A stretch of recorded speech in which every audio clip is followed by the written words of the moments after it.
Hello, hello. Welcome, everybody. We're going to get started in a second. Introduce yourself in the chat. Let us know where you're coming from. Scottsdale wins. Hello, Lori from Scottsdale. You are Hi. first. Long Beach, Miami. Oh, Now we start going. Houston, New Mexico, Denver. Lancaster, Pennsylvania. Oh, okay, now we're going too fast. Sherman Not too Oaks, fast. Keep it coming. Keep it coming. Let us know.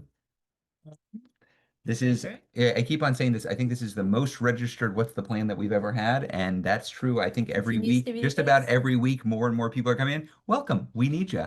We need you in this pro-democracy movement. We're going to get started in a sec. We're going to let people stream in a bit. Um, Massachusetts, Rochester, Bethesda, up the road, San Jose, Marlboro. California. That sounds nice. That sounds lovely.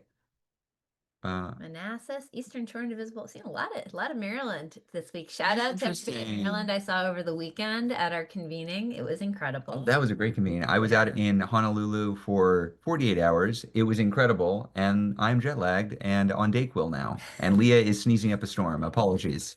Brush off camera so that I'm not coughing.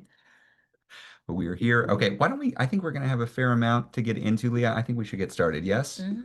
Go for it. Everybody keep on introducing yourself. I'm going to cover with Leah some of the intro before we get to Q&A, including survey results, which I think are quite helpful, Leah, Mhm. for how we structure some of this.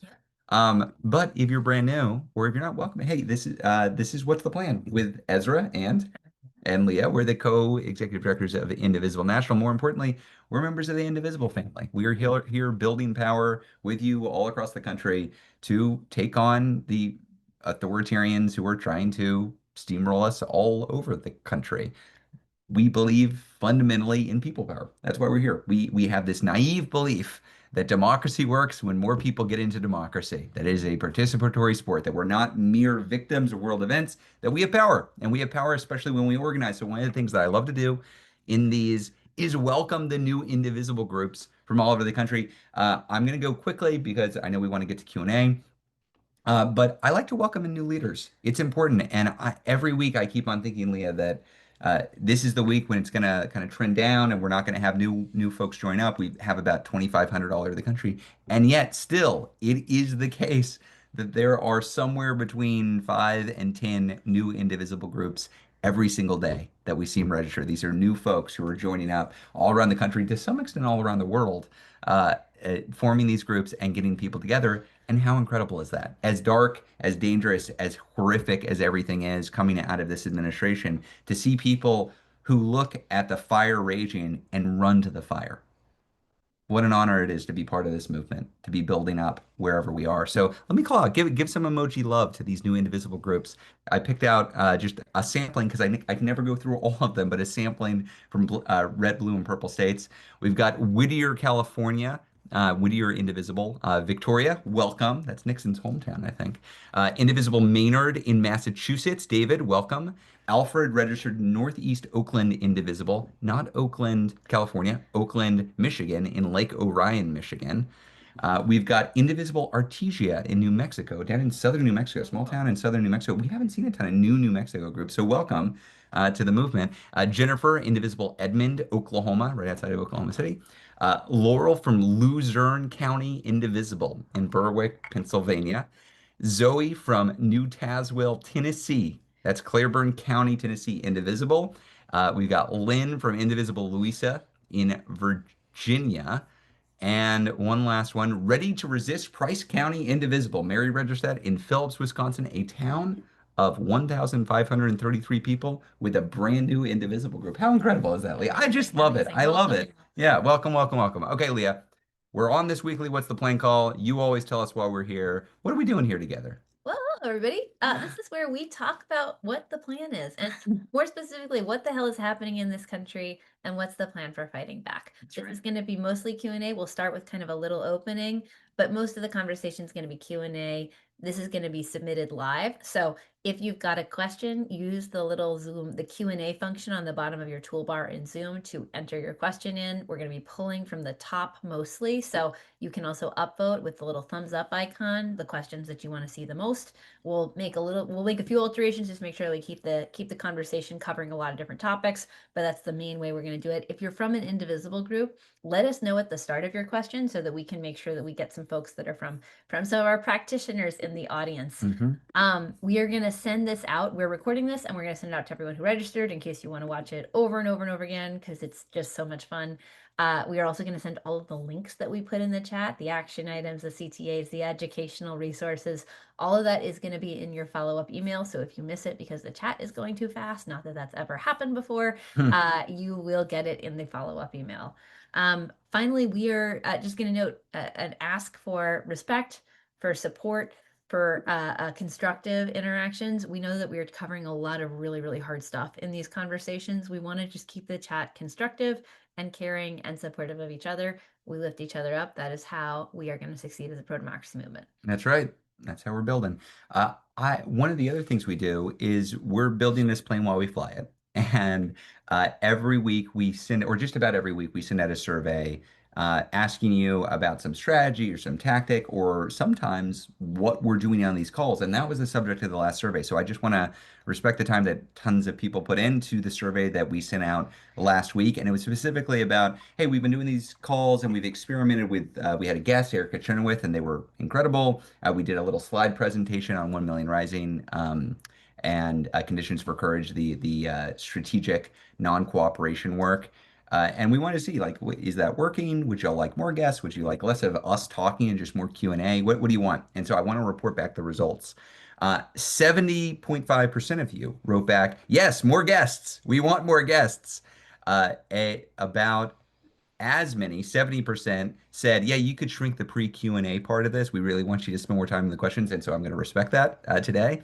And about 40% of you said that you wanted more presentations with slides as part of the Q&A section. So what I take is, Leah, maybe we're not going to be professors presenting slides on a regular basis, but we should explore more guests. And y'all had a lot of ideas for guests too, and I appreciate y'all sending in. We heard Timothy Snyder, Heather Cox Richardson, Jamie Raskin, Mark Elias, Chris Murphy, Robert Reich, Rachel Maddow, Anat Shankar-Asario, Pete Buttigieg, Cory Booker, Bernie Sanders, AOC, Jasmine Crockett, Maxwell Frost, Erica Chenoweth again, Reverend Barber, Jen Psaki, Joyce Vance, Latasha Brown. There were a lot of good ideas in the list. So heard, and I think where this leads us is in two directions. One, I don't think we're going to have guests every single week, but I think it's a good goal to have guests periodically, especially to drill down into some topic that we're wrestling with that we think having experts outside who could answer your questions directly would be valuable. So let's do that. We will work with the team on lining that up. We've got a great crowd here. We just need people who are comfortable answering questions live, which is, not everybody's cup of tea, but I think some Yeah. people will be excited to do it. And the other thing is, I think we'll spend a little bit less time regularly, Leah, doing big ol' like, here's what's happening in the world Yep. openings, and instead try to drive directly into Q&A as much as possible. Uh, with that said, so anything else on the survey, Leah? No, it's good. Okay, so we're good on the survey. I just wanted to touch one real quick. We'll see. I'll go very quickly, so we'll go right into Q&A. Real quick on this redistricting news that we're seeing, because I think this is a what started as a state level story that is quickly turning into a national story. I am biased as a Texan. I'm biased as somebody who worked for a member of the Texas Democratic delegation, Lloyd Doggett. Uh, I'm biased as somebody who saw previous mid-decade redistricting in Texas back about 20 years ago when Tom DeLay did it. Here's what I will say. Texas Republicans have immense power in Texas, and they plan to use it to entrench their power. That's what they're doing. And you got to hand it to them. They're not waffling about it. They're not worrying about how press is going to cover it. They're not worrying about pushback from members of their own coalition. They are saying, well, we can do this. Let's freaking do it. We are worried about the blowback. We are worried that the voters are going to come after us. Let's just rig the rules. Let's just create 5 new Republican districts in Texas. Why not? And so they're trying to do this, and they very well may succeed. Now, we are working with Indivisibles in Texas to raise as much of an uproar as possible. We should not make this easy on them. We should push back. We are pointing out that they are not just helping Republicans, they're helping themselves. Republicans oppose this, independents oppose this, and yes, Democrats oppose this. Nobody is in favor of this kind of gerrymandering other than the politicians and their donors who benefit. And so we need to make noise about this. We will be supporting the Texas electeds who are going to be pushing back. And also, this isn't just a Texas fight. Yes, it creates 5 new Republican districts in Texas. Yes, it either eliminates districts almost entirely, like Al Green, the representative who stood up against Trump in the address to Congress earlier this year, basically eliminates his district entirely. It takes out Democrats who are elected to install new safe Republican districts. But it's not just about Texas. This is an attempt to avoid blowback that is coming next year against Republicans in all states. And what I'm about to say, I hope you take from somebody who spent literally years working for a national anti-gerrymandering bill. Indivisible's top priority, Leah and I went all over the country speaking of this. We ran an entire campaign about this. We wanted to pass the For the People Act and the Freedom to Vote Act. We wanted to ensure that no state could gerrymander. And also, we should not just sit back and allow Republicans to rig the rules of the game and do nothing in response. There are 15 Democratic trifecta states. That's states that have a Democratic governor and Democratic state legislature. They should look at what Texas is doing and they should engage in the same tactics while also embracing a national ban on gerrymandering. But we shouldn't disarm unilaterally, is what I would say. So, especially if you're in New York or New Jersey, there are huge opportunities there. But it's not just New York and New Jersey. You might be able to eke out another vote in New Mexico or Washington or Maryland. California is complicated, but it's possible there as well. This is a place where we're looking for Democrats where they have power to use that power. Because the Republicans, where they have power, they sure are using that power. So our recommendation is dig in here, identify if there's opportunity in your state, and push if so. This could be a really impactful way to engage in the coming months to make sure that they're not just able to rig the rules of the game headed into 26. Okay, having said that, we promised we were going to be very We're quick gonna on be this thing. close, So yeah. this is about as fast as we ever gone before. So we're trying to hit our metrics here. Record. Yes. Leah, anything else you want to say before we get into Q&A? No. Y'all, we are going into Q&A. So the first most requested question from Laura. Is there any strategizing around healthcare happening at Indivisible? And if so, how can people get involved with it? Health insurance premiums purchased under the ACA Obamacare will be going up by as much as 75% next year, and millions of people will lose Medicaid coverage because of Republican legislation. Pretty much everyone agrees our healthcare system sucks, even with the ACA.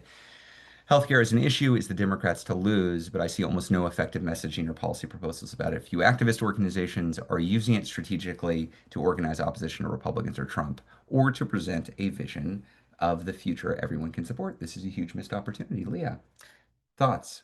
Yeah. So first of all, very much agree with you that this is a really important strategic opening, and particularly as the impacts of Donald Trump's bills or of the Trump One Big Beautiful bill start to roll out and start to be felt. Now, I think we've talked a little bit about kind of what's the timeline on which various pieces of this kick in. The short version is the actual like formal Medicaid cuts don't kick in until after the midterms, but you cannot make these kinds of massive shifts in healthcare system administration and funding without a bunch of stuff preemptively starting to happen now. Yeah. And similar, and there are things that do happen earlier, right? So exchange tax credits, for example, that cuts out earlier. So our working frame at this point is Trump screwed up the healthcare system, right? Yeah. Like it is not about kind of identifying people. Well, it is about popularizing Medicaid cuts as something very bad that has happened, but we want to reach beyond people who understand themselves to be directly impacted potentially by Medicaid cuts and make sure that everybody understands that this was like a massive blow to the overarching healthcare system, to the functionality of all of our hospitals, to the functionality of all of our insurance. And that it's going to have negative implications for how everybody in America experiences healthcare. And we want people to connect whatever negative experiences that they are having in the immediate future to the fact that there was just this massive reform to gut the system in order to fund tax cuts for billionaires and a secret police. So this will absolutely be part of our messaging. Now, what I do want to say is I would differentiate between are we going to effectively frame and message and run on how disastrous the One Big Beautiful bill has been, how much how much they have screwed up the healthcare system versus like affirmative, here's our plan for full healthcare reform. Here's our plan Yeah. for X and Y. And we're not a policy shop. We're not going to be the ones who come up with like, here is the full healthcare plan for America. Right. I would certainly hope that as Democrats are moving forward, as Democrats are testing out different frames, messages, and policy, that they're really attentive to this and that they're thinking about what you're saying, which is that it's not just about going back to before this bill, right? Because most people felt like the healthcare system wasn't working very well for them before that either, right? And so making sure that people understand that we ultimately want to go to a place where things are better, more affordable, etc. We're not going to be the policy people who land all of that. We're going to be looking and seeing like what Democrats are able to put out a message that resonates with people, who's able to actually advance something that connects and that feels real and believable for folks. Look, I'd say if we survive this crisis, and I say if because we're in the midst of fighting against authoritarian overreach, but if we survive this crisis politically, there's a big question of what does that allow for afterwards? Because it's not just what the politics was in the Obama Right. years. That is not what should be justified by what we've just been through. Trump has taken a sledgehammer to just about every American pro-democracy institution. He has wrecked our economy. He is concentrating wealth and power in the hands of the few. So what is the policy agenda of the future Democratic governing trifecta in 2029? That is a great question, Laura. And also, we have to get through this immediate period first. I tend to think that if you're not talking big transformative change headed into 28, you're not going to be serious. You're stuck in the old politics. But I'm not focused on that right now, honestly. I'm very focused on how we live to fight another day, which doesn't just mean winning the midterms. That's part of it. It means fighting back against the collapse of our institutions right now. This is why you see us talking about the 1 million rising trainings and the conditions for courage, the strategic non-cooperation work right now, because that's not about the midterms. That's we don't want Brown and Columbia and Penn and Paul Weiss Law Firm and Paramount to be the model for how our institutions react to authoritarianism. We need to push back now. So I'm very interested in have my own ideas about how Dems should be crafting this big agenda and what kind of presidential candidate and what kind of governing agenda ought to excite people and they should prioritize. And we've lost the House, the Senate, and the presidency and don't have the ability to put that agenda forward right now. We have the ability to fight back. So I want to do both, but they happen at different stages. Okay, that's Laura's question. Todd, simple question, lots of votes. What can be done to keep ICE agents away from polling stations? This is this broadly, the broad question about how to fight back against ICE. Lee and I have been to a ton of statewide convenings, specifically in blue states, in recent months. And this question of what do we do about ICE? How are we responding effectively to them? And what can we do in blue cities and blue states, especially where we have power, is a top question. It is dominating the agendas of the statewide convenings that I'm seeing.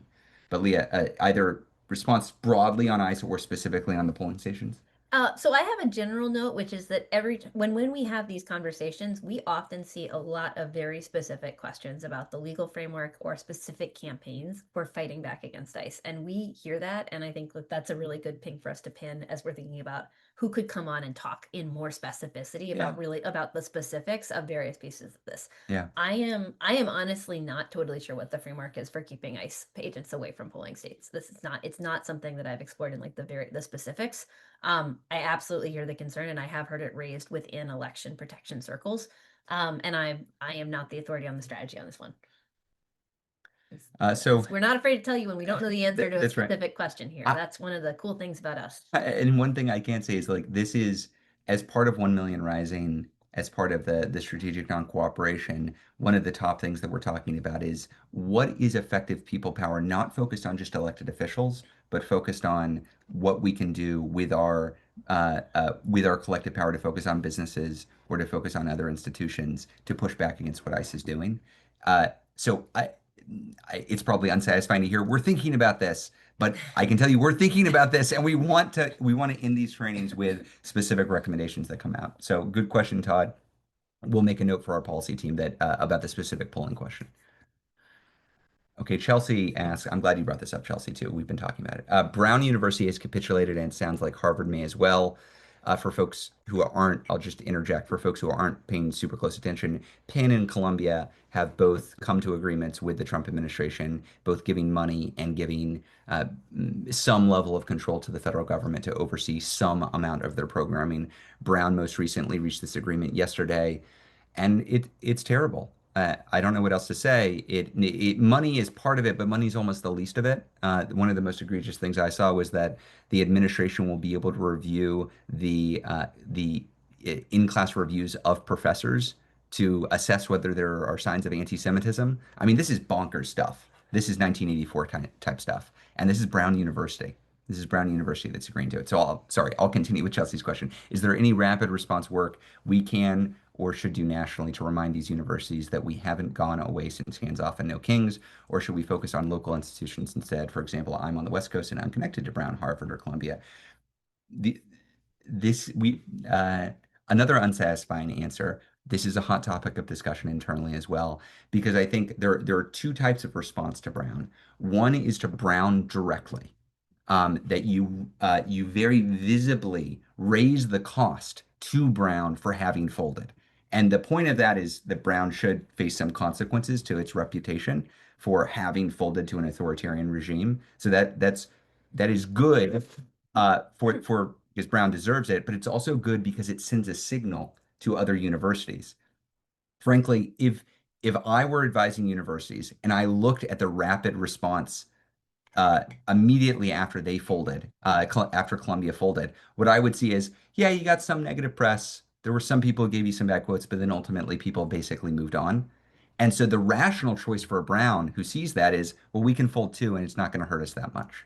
That's bad. That's bad. We want universities worried that their reputation will suffer if they fold. So a rapid response to Brown specifically is good and important. And then the question is tactics. Do you put up billboards outside of Providence, say stay away from Coward University? Do you focus on high schools and go to senior classes and say Brown sucks, don't apply there? Do you organize Brown alums to write a letter and write op-ed saying that they're ashamed of their university? I don't know. I think it's probably some collection of these things that would be useful. Yeah. And we are actively interested in this. I think it's really needed. I think it's Yeah. really needed and it's lacking. I've been disappointed in the immediate response so far to some of these capitulations. Now, the second thing you can do is what you're talking about here. Focusing on local institutions or what you have a direct connection to. And I think for you, if you don't have a connection to Brown or Penn or Columbia, that probably is where you should go, is start organizing your own alum community for your own university and say, we saw what Brown did. We don't want you to do this. Please do not do this. And so I think both are necessary. Everybody should have a role to play, but I think you're identifying a real gap here. And there was a lot of traffic internally yesterday on like, what are we doing on this and how can we get something together? So we don't have anything right now, but I think it's a real gap. Yeah, I would message of this is pulling it back to 1 million rising here. I would think about if you are considering, if you've been part of the trainings, if you're learning about kind of how are we going to create this symphony of defiance, and if you're thinking about should I have that conversation, should I host a community conversation locally? There's nothing stopping you from, emailing 10 people who went to the same university you went to and saying, hey, do you want Yeah. to get together and talk about this and talk about it specifically in terms of how are we going to campaign and organize to apply pressure on our school to not go the path of Brown? Because I guarantee you, like we are talking about Brown, we are talking about Columbia, we are talking about Harvard. Every Yes. single university that you have heard of is having some version of the conversation of how adversarial am I going to be with the Yeah, federal that's right. government right now. And so every like the one path is kind of like, can you create direct consequences for compliance for the organization or for the entities that are folding, right? If you're a Brown alum, have you called and said, you'll not get another dime from me? If you are, a Harvard student, are you out protesting right now? Like all of the things that are actually about kind of the direct and immediate feedback loop from immediate stakeholders. And then there's also like, what is your own institution doing? And is there any kind of organized alumni counterweight, organized faculty counterweight, organized on campus counterweight? Local community, like if you live in a college town, do you have a sign up that says blah blah, like right, like just literally think about who you are in relation to, what they need to be doing, and have you organized the kinds of people who could apply pressure to them to do that thing. Yeah, two follow-ups. Sorry, there's a lot of energy on this question because we've been talking a lot internally on it. Mhm. So two follow-ups. One, Harvard is not folded yet. There have been some rumors that maybe they will fold, but actually, literally today, I saw a letter from a lot of very prominent Harvard professors to the administration saying, "Do not buckle, do not fold." So, Leah, to your point, not only can you reach out to alums, you can reach out to your favorite professors. from those universities, if they're still there, and ask them, are you going to send a letter like these professors from Harvard did to our university administration? I think that is a great thing to do. And the second thing I was going to say is you will see something coming out from us, and maybe it's already come out from Indivisible, where we are going to be trying to identify people who do belong to alum communities where you can sign up, and we're going to try to work with those communities as best we can to nudge forward some good strategic actions. I reviewed some of the stuff last night. And it's coming out soon, so stay tuned. I'm gonna add one more thing. Okay, great. Yeah, great, Um, great. I love it. Actually, I just want to note as well, like Ezra mentioned, one of the specific ways in which the Brown Agreement is egregious and awful is around kind of like we're going to review everything specifically about anti-Semitism while eradicating everything else associated with DEI.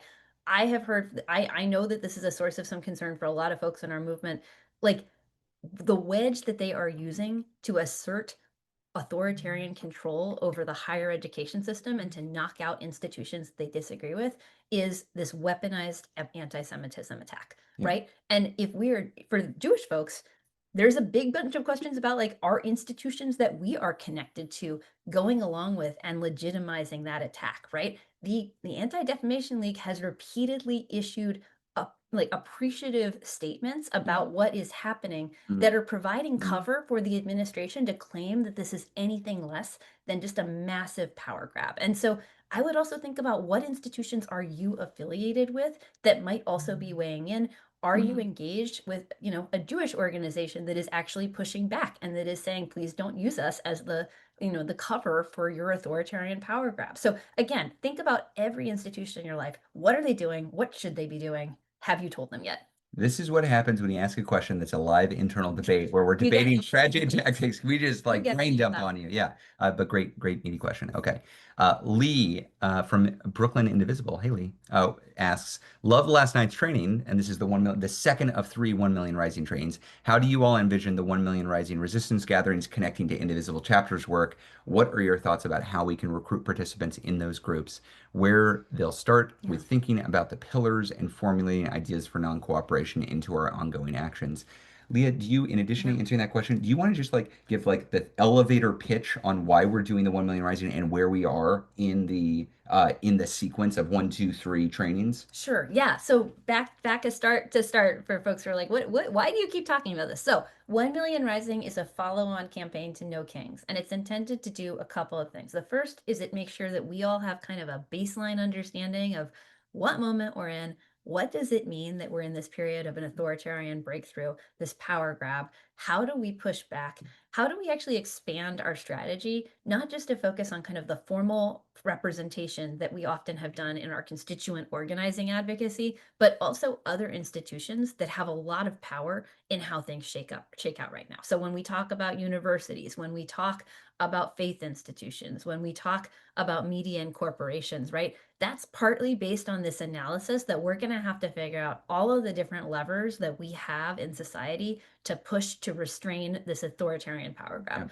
Yeah. 1 Million Rising walks you through the like the poli-sci understanding of that in a very friendly and approachable way. It talks about what makes nonviolent social movements successful, and it does a deep dive on strategic non-cooperation, which is kind of the withdrawal of support via these key pillars of the regime. And so it's kind of the theory, and then it's about how we're going to connect it very practically to the actions that we can take as individuals, as members of communities, as people who are affiliated with these institutions, et cetera. We've gone through 2 of the trainings so far. The first 2 trainings are sort of like, what is authoritarianism and how does it work? And how do you have that conversation within your community? The third training is going to be really practical, like how do we apply this via some national campaigns, and how do we equip you to strategize about applying it locally and in your specific context? So we're going to have some asks for everybody to throw in on collectively, and we're going to have some asks, some like ways to think about how you would lead this work locally if you're organizing locally.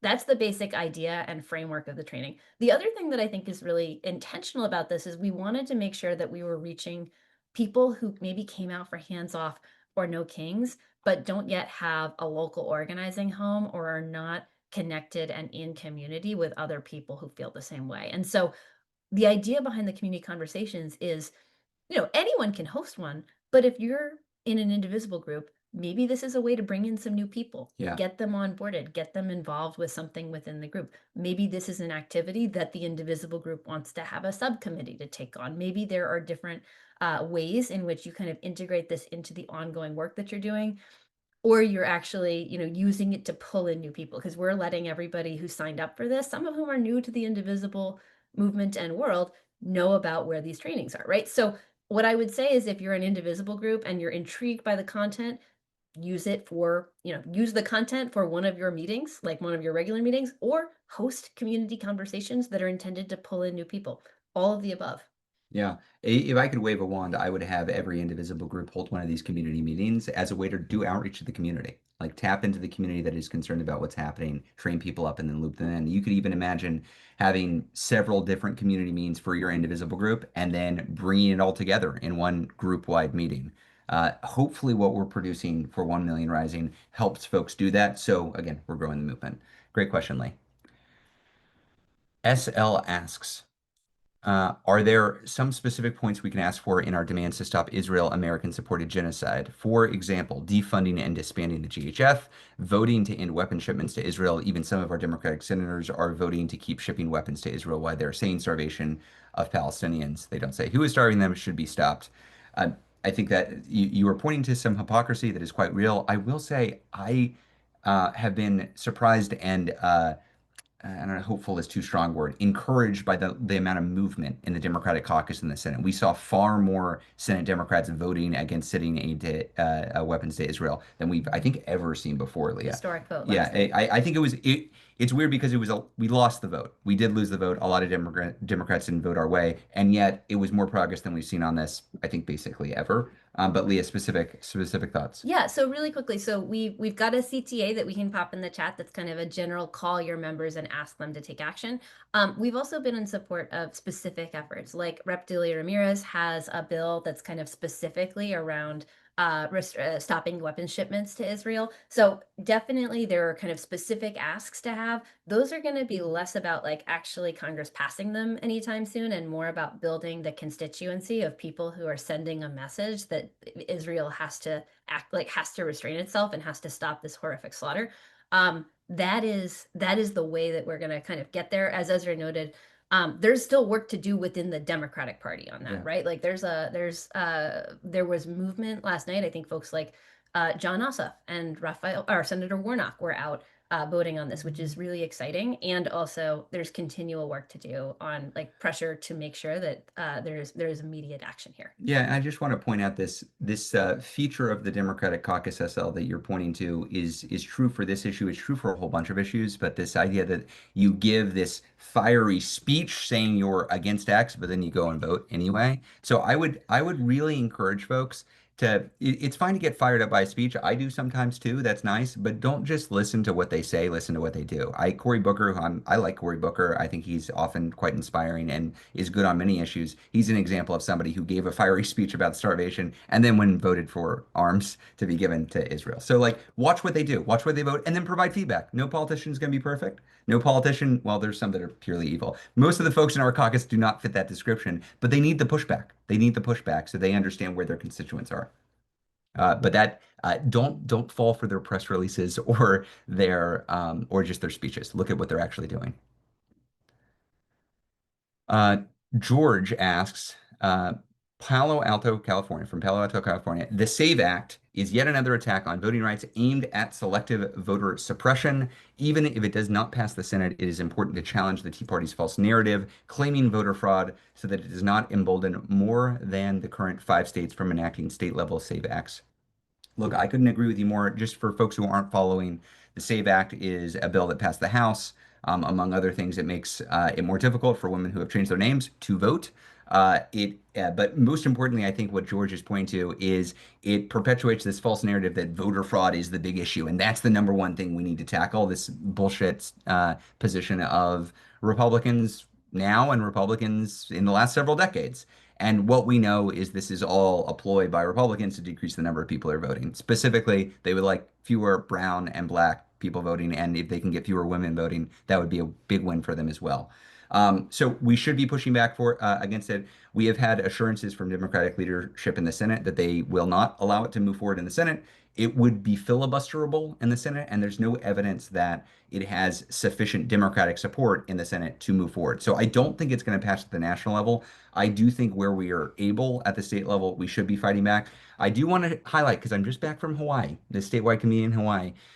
One of the things that I heard from indivisible groups in Hawaii was Ed Case, their Democratic representative, in a Democratic plus 14 district. He is one of a very small number of Democrats who voted for the SAVE Act in the House. This is a Democrat in a safe Democratic district who voted for the SAVE Act in the House. Ed Case. Remember his name, Ed Case. We hope that he will, for only a very short time, remain a representative. You should not be able to be a Democratic representative and vote for the SAVE Act, full stop. And I think there should be primary challenges against Democrats who support Republican attacks on voting rights. It's wild I even have to say that. It's wild this is even a front in the fight against authoritarianism, and yet it is.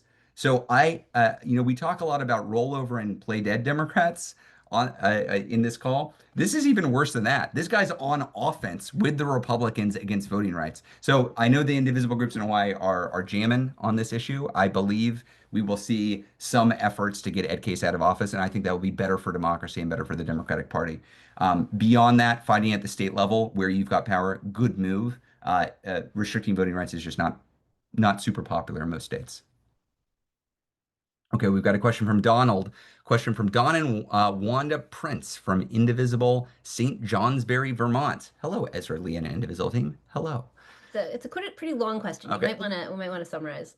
Phony lawsuit the Proud Boys, 5 members have filed against the U.S. Justice Department for $100 million in interest, saying so the Proud Boys have filed a lawsuit saying their constitutional rights were violated. They believe that it's an attempt to use the tax regime to get, or use the Trump regime to get taxpayer money for the Proud Boys. And this is along with the ICE expansion, in the mega bill, the BBB. Essentially, the fear here is the Proud Boys and associated right-wing groups, are they becoming the secret police force of this authoritarian regime? And my answer to that is maybe.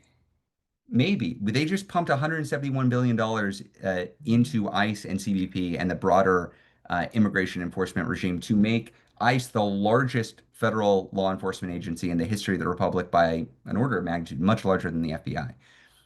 And they are going to hire tens of thousands of ICE agents. And who is going to be applying to ICE right now with all the images of parents being torn away from their children and the militarization of LA and the bottoming out of public support for Trump's position on immigration? Who's going to apply? You bet your ass the Proud Boys are going to apply. They're going to get some pretty cushy federal jobs from this hiring program. Maybe they also get money from this lawsuit. But I have a lot of concern that this is not just normal immigration policy, that this is the creation of a secret police force for an authoritarian regime. So to answer your question, George, like maybe not fully, or sorry, Don, to answer your question, I'm worried about the creation of secret police. I'm worried about that broadly. This lawsuit might be something that feeds them, but the administration isn't shy about this. They are bragging about what they're doing to LA. People are taking pictures outside of Alligator, Alcatraz, or Auschwitz, whatever you want to call it. They're taking pictures proudly at this, and they are hiding their faces and pushing back against any attempt to reveal themselves.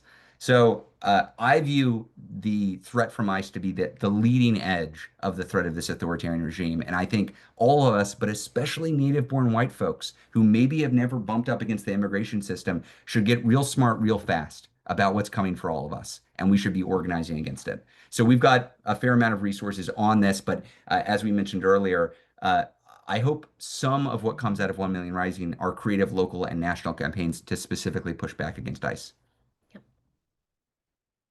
Leah, I'm not going to answer the next one because I've spoken too much. Okay. Elsie says, SCOTUS needs to hear from us. Would you be inspired to go to a rally in front of the Supreme Court building in D.C. or at your state Supreme Court's building to call out corruption, need for term limits, abusing the Constitution, come out from the shadow docket, ethics reform, we the people, other. Maybe small rally on Constitution Day, September 17th, and big rallies on Saturday. All the pop-up rallies that week can focus on reforming SCOTUS and constitutional rights. This is Connecticut River Huddle Indivisible Leadership Team. Yeah.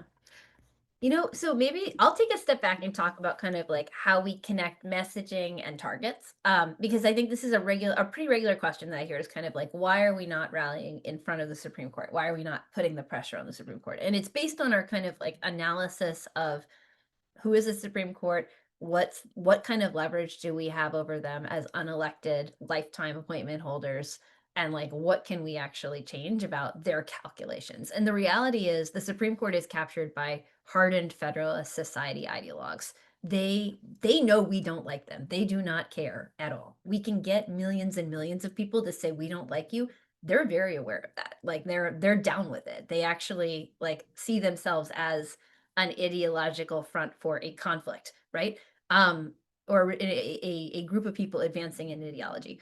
And so we don't think that an action that's kind of targeted and intended to directly make them feel that kind of pressure is necessarily going to be the best use of everyone's time. We want to design our actions to talk and be in conversation with people who either are decision makers or who are regular people who might be moved by us. And that's part of why we've designed stuff like hands off and no kings. The whole idea is like it's really short, it fits on a bumper sticker, it expresses a sentiment that we can get a lot of people behind, even if they're not like so into politics that they are joining these calls in their spare time, right? No kings is like, we don't have kings in this country. Hands off is like, stop taking our shit. Like, we want to have relatively clear ideas that are communicable and that bring lots of people to our sides when we do a protest that's aimed at the general public.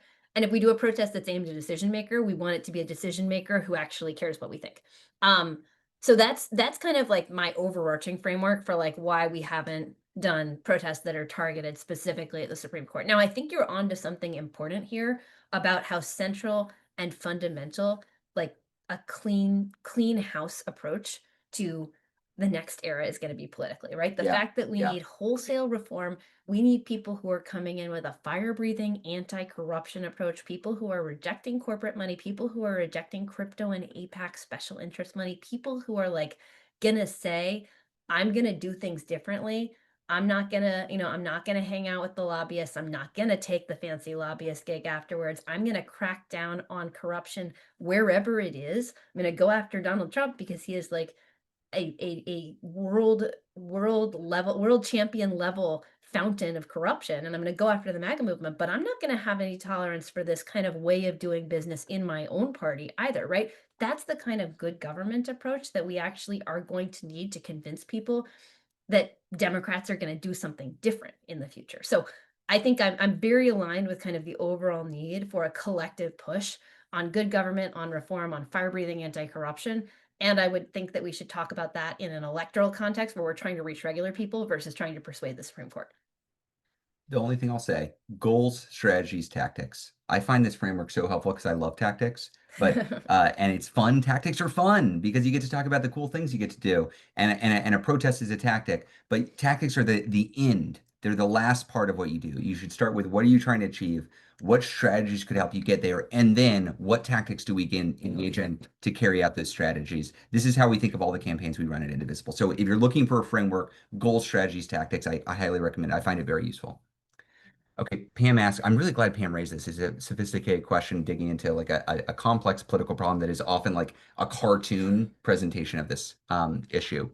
Okay, Pam says, how do we make sure that we respect the victims and survivors, elevate their story/truth, and not become ghoulish in the pursuit of the Epstein files? These women should be heard and listened to if they choose, but often get lost in the chaotic glee and jokes about MAGA's supposed defection from Trump over the files. Also, I think Ivanka Trump has been criminal in some of her activities, but whether or not she was a victim of incest, photos of her as a child should not be circulated to make a joke or theory about her father. And unfortunately, too many cultures and people think teenage girls are fair objects while they find attraction to prepubescent children abhorrent.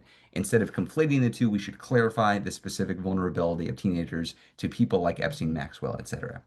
Oh God, such a great question, Pamela. Yeah. And I think it hits on something that's made us like uncomfortable about this being the issue that is fracturing the Republican Party over Trump. But Leah, I need your thoughts. No, I mean, I think you're hitting on something that's really challenging about this moment, which is that um there is this dynamic of Republicans visibly squirming as they attempt to avoid anything that would put Donald Trump on the hook for more information about his own behavior.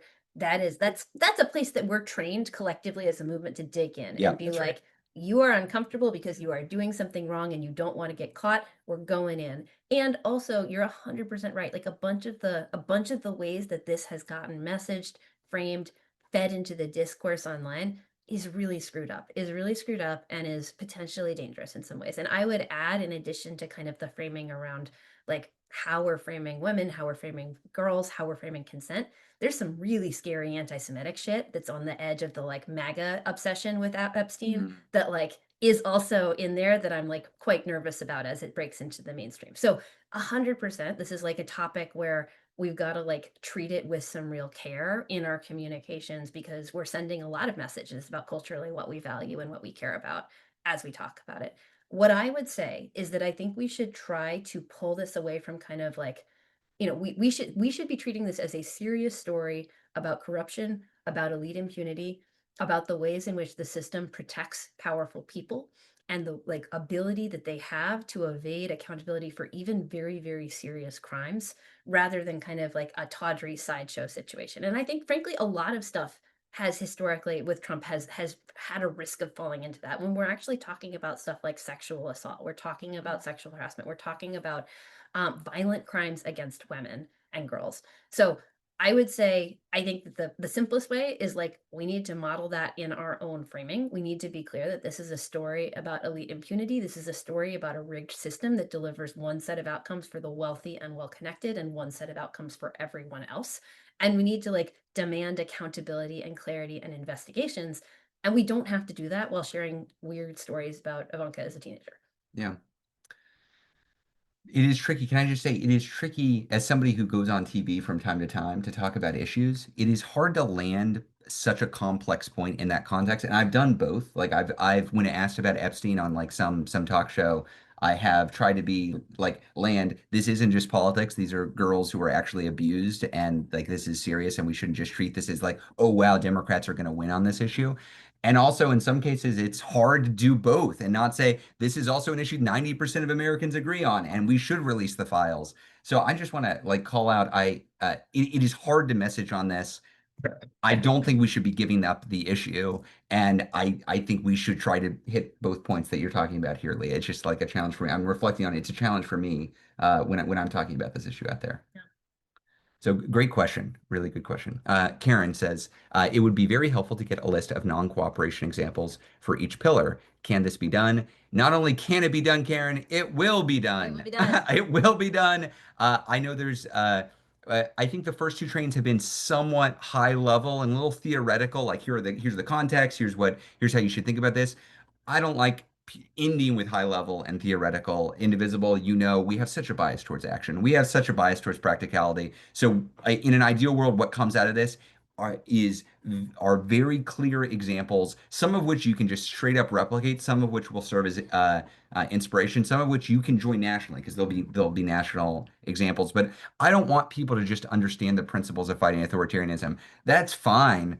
It's not my goal. My goal is action. My goal is for you to do stuff. And unless we give you practical advice and practical examples, you're not going to be able to do that. So heard loud and clear. It is something that's going to be part of this. Sorry, Leah, anything else on that? Okay. Florence asks, how can we impede Republican efforts to do off-the-cuff voting redistricting mid-census gerrymandering? Did I read that wrong? Republican efforts to do off-the-cuff voting districts mid-census gerrymandering, and could these actions be challenged in court? We talked about this a little bit in the intro. The answer is the best argument against a gerrymander, because the Supreme Court has ruled political gerrymanders are legal and constitutional. Because of that, the best argument against a gerrymander is that it is a racist gerrymander, that in some way that it is focusing on minority populations and screwing them over in some specific way. That's how you would win in court. That's the pathway. You can't say, look at this ridiculous district. They're just trying to concentrate power. The Supreme Court, our Supreme Court said that's fine. That's fine. States can redistricting and Just concentrating. to be clear, It's stupid and wrong and terrible, and yet that is the law of the land right now. So how do you fight it in court? You make the argument successfully that this is a racist redistrict, but they can move forward. They can, in theory, move forward to this. There's no constitutional argument that we can make that a mid-decade redistricting is not allowed. And in fact, they have done it before. And the maps that they instituted before didn't get struck down because they did a mid-decade redistricting. They were struck down because they were racist, or part of the map was. Cheryl asks, what can be done to stop the constructing of new ICE facilities and stop those in process? Yeah. So short answer is those are decisions that often involve some level of like local or state sign off, and you should be organizing locally to try to stop those if they are happening in your area. Like I always feel bad because I think the answer to a lot of questions on what can you do to fight back against this incredible, horrifying, rapacious agenda is get into coalition locally with people who are organizing for immigrant rights in your area. But in a lot of places where this is happening, there is going to be like an ongoing campaign, often led by local immigrant rights organizations, that is about harnessing as many people as possible to generate pressure on your electeds at the state and local level about what they will or will not allow. And so the short answer, the best answer that I would have is that you're going to have the most leverage where you are based. This is absolutely a really good and important ask. Get into coalition, figure out if anything is on the horizon in your area, and be organizing. Yep. Good question, though. Sally, does Indivisible regularly meet with the other organizations that plan nationwide protests, 5051, No Kings, Hands Off, Swing Left? If so, is it possible for each organization to put a banner on each of your websites saying when the next nationwide march event is happening so that it's super easy to sign up no matter which organization you follow? Now, interestingly enough, of the organizations you listed, actually, No Kings and Hands Off were just coalitions. Yeah. They weren't actually organizations. And we do talk to 5051. Swing Left does great work, but mainly on the political side, less the mobilization side. Leah is kind of our owner of relationships in the space and a ton of work doing coalition building and working with groups. Leah, do you want to talk about this? Yeah, so the short answer is we are regularly in conversation with folks about, what are you planning? What's your next action? What's our next action? What do we think is a priority right now? And sometimes that's going to look like everyone coming together for a really big collective push, like No Kings, and sometimes, or Hands Off. Sometimes it's going to look like different organizations doing different things, and that's okay. Like that's normal and good. I know that a lot of times I get this question around kind of like, can you all just kind of collectively throw in on each an individual thing? I think it's important to say different flavors of activism are going to work for different people. Different movements and entities are going to be on different protest schedules. 5051, for example, I think is on like a somewhat more rapid protest cycle than we are, and that's great and totally cool. And also, like we tend to go like either partner or support individual mobilizations, but like when we go in deep and we're kind of homing the core infrastructure, we got to do that on a different timeline because it's just a different level of organizational commitment. So long story short, I hear you on kind of the like need for cross ecosystem movement coordination, et cetera. I think that I think in general, I'm not sure that a banner is necessarily the best way to get it. I think it's going to be just like regular and effective communication from us about what are our priorities, because there are times when we're not actually building immediately towards the next big mobilization. Like this summer, we have identified as a really core priority trying to throw in and absorb all of these new people who are showing up and get them skilled up via the 1 Million Rising program and get them into action, and all of us starting to kind of like stretch our campaigning muscles. That doesn't mean that there's not another big mobilization coming. It does mean that that's not what we're kind of I don't have the banner date to give you right now for the next thing that Indivisible is going to helm. But I can give you a banner date for the next thing that we'll throw in on, Oh yeah, that's which great. is Labor Day. Labor Day, we're throwing in on a big mobilization on Labor Day with our union allies. They're going to be leading, so think of this more like what we did for the John Lewis Day, Good Trouble Lives On, or for May Day, where Indivisible wasn't like the driving force, but a lot of Indivisible groups participated, and we talked about it a lot. Labor Day, we will be throwing in on it. We absolutely will. So put that on your calendar. It's a little more than a month away. And we are in active conversation with all of these partners on what to do after then. So there will be more big mobilizations, but stay tuned on that front. But definitely put Labor Day on your calendar. We should cover this because I think Let's try and do a lightning round to get, there's several okay. good questions in our Yeah, yeah, list, yeah. so I Oh, want we've to. got 6 minutes. Okay. Marlene says, why is nobody talking about this will hold Substack? Their in-depth research and evidence into voting machines tampering by the GOP is clear. The math adds up. So I haven't seen this, but I think if I'm reading between the lines, this is about the election in 2024 was stolen or tampered in some way. I have seen this around the ecosystem. Our take on this generally has been all of the objective analysis that we've seen shown that it sucks that Donald Trump won, but also Donald Trump won. If there were convincing arguments that the election were actually stolen, I think we should absolutely dig into them. But I don't want to feed conspiracy theories. I guess that might piss some people off here. I'll just say it. I don't want to feed conspiracy theories out there. And I also have like real questions about what we get out of focusing in on the details of this. Like, I have two additional points that I will add there. I said it was going to be a lightning round. It's immediately not a lightning round. We work really closely with a lot of people across the ecosystem who are dedicated to voter protection, to yeah, understanding and preventing election sabotage, to making sure that voters have their votes counted appropriately and that that turns into political results. And there is broad consensus from the folks who like do this consistently and who are incredibly immersed in that, that there is not evidence of wide scale fraud. That does not mean that there were not really bad things that happened. There that's were right. attacks on black polling or black majority polling stations. Like there was bad stuff that happened in 2024. There is not evidence that it was decisive or that it was widespread in the way that would have altered the outcomes of the election. And so the reason why I think that actually is important to say is that Yeah, if we tell everybody that elections have been stolen, then we're actually demotivating the people who need to show up for the next election, right? very good. Because like you cannot say it all doesn't matter at all. It didn't matter in 2024 and expect people to not say, okay, well, why would I bother in 2026? So that's part of why I do think it's important because we have real concerns about voter suppression, attacks on voters, attacks on polling stations, sabotage, all of the things that we expect an authoritarian in the middle of a power grab to do in 2026. And it does not help us to say they've already claimed that power to steal an election. Yeah. Ah, so well said, Leah. Well said. Okay, Benjamin asks, should we be worried that the turnout for Good Trouble lives on and Families First was much smaller than No King's Day or Hands Off? And so for folks who saw, I think there were more than 1,500 events for Good Trouble Lives On. I didn't see Families First. I don't know how that panned out. It was like 700, I want to Yeah, say, but something like yeah. that. Thoughts on general turnout? Well, so what I would say just very briefly, Lee, is we said look, a Thursday protest, it's just a different deal. It's going to look different. I do think different people are showing up for a Good Trouble Lives On, and different people are showing up for Families First. So Good Trouble Lives On focused on John Lewis's legacy. Families First focused on Medicaid.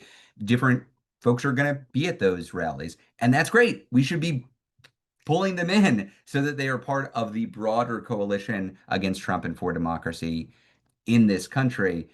It's not the case that literally every single protest has to be bigger than the one before it. Otherwise, you're sending some signal of weakness. Two of the five largest protests in all of American history were in the last 3 months. Two of the last, two of the largest in all of US history within the last 3 months. That's hands off and that's no King's Day. To put in comparison, Leah, you were telling me about like the comparison to the first Trump term to put like to give a sense of just how big it is what we're putting together right now.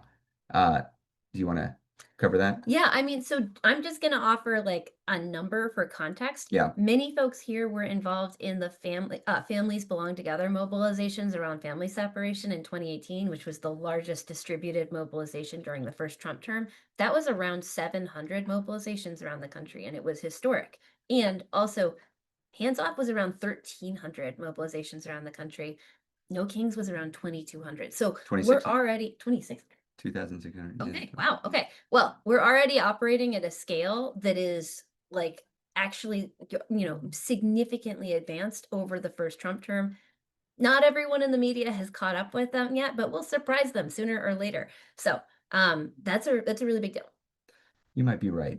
I think it's 2,269. No, you're right. You're 2,240. right. I You're was you were like, right. No, I no, don't think spot this on. is Spot on. a I'm figured wrong. out. I Okay, admit it. I great. admit it. Thank you. Okay. Okay. Okay, next question. And we're running out of time. How can we influence our Oh, great question. Democratic electeds who are taking APAC money and voting to continue sending weapons to Israel. APAC is a scourge. Lee and I wrote an op-ed, what, like a year ago, 2 years ago, to hit on APAC and tell Democrats to stop taking their money. The New York Times did not print it. But Leah, thoughts on APAC? Yeah. Sorry, I'm not going to read the whole question just because we're trying to go fast. I mean, I would take a step back and say that I think that the way you shift the Democratic Party on anything is you start to make it harder for them to do something and harder for them to do the wrong thing and easier for them to do the right thing. So, we are all of us in relationship with our local electeds, right? Do you have a member who took a vote to continue to send arms to Israel last night? Have you called them about it yet? Right? Like Yeah. the basics of constituent advocacy. The other piece that I will say is I don't think you can get around the history and the role of primaries on this stuff, right? There are a couple of different like stakeholder interest groups that have identified Democratic primaries as like a really low cost relative to everything else way to shape the party in their image. There has been a massive escalation in spending from two groups specifically, crypto and kind of pro-Israel affiliated groups. It's APAC, Democratic Majority for Israel, like a set of groups together. And both of them have identified the same point, which is like, while it costs a lot to like fund a big outside effort for a Democratic primary in a Congress relative to like your or my budget, it does not cost that much if you've got like a pretty solid war chest. And it has a very significant deterrent effect for everybody else. So, like, lots of people don't want to be the target of the next primary campaign. Lots of people, lots of, ambitious young electeds are kind of looking at that and they're like, I don't want to deal with that in the future. And so there's not really a way to overcome that is not regular people organizing in order to support the candidates that we want, in order to get them the funding, in order to get them the grassroots support, in order to get them the outreach that makes sure that that kind of push does not successfully work over time. I think that there is some shift within the Democratic Party that we're already starting to see on this. And I think that, collectively, us making sure that folks hear from us about what we want to see, both in terms of like clean money in politics and how Democrats conduct their primaries, but also in terms of the policy positions they're taking here, you've just got to keep at it. Yep. I want to end on this just because it feeds directly into indivisible groups, and I know we're over time. But Terry asks, with so many new indivisible groups forming, could we create a new group leader circle or shared resources to exchange best practices? So one thing that we do that isn't evident here, that in addition to this call with thousands of people who join, every month, Lee and I do a similar kind of smaller group meeting just with indivisible group leaders. So if you're not plugged into that, we do a monthly call with group leaders where we dig in and talk about group leader problems. And then in addition to that, Lee and I do a welcome call with brand new Indivisible group leaders who are joining, every week. And we do that about every month or two. We just did one with 70 or 80 new Indivisible group leaders from all over the country. So we are trying our best to absorb as much of the energy and get people plugged in. You should know we're trying to do this, and it is overwhelming. There are just a ton of folks, which is a great problem to have. It is a problem that we're trying to solve by meeting the energy where it is. So appreciate the question. Just would emphasize, if you're not yet with the Indivisible group leaders emails, if you're not on there, connect with your organizer. You've got a statewide organizer you can get in touch with. Get on that list. If you're not coming to this monthly calls, come on over. They're smaller than that. They're a few hundred people, and we just dig into group leader issues. So please join us there. With that, Leah, any closing thoughts?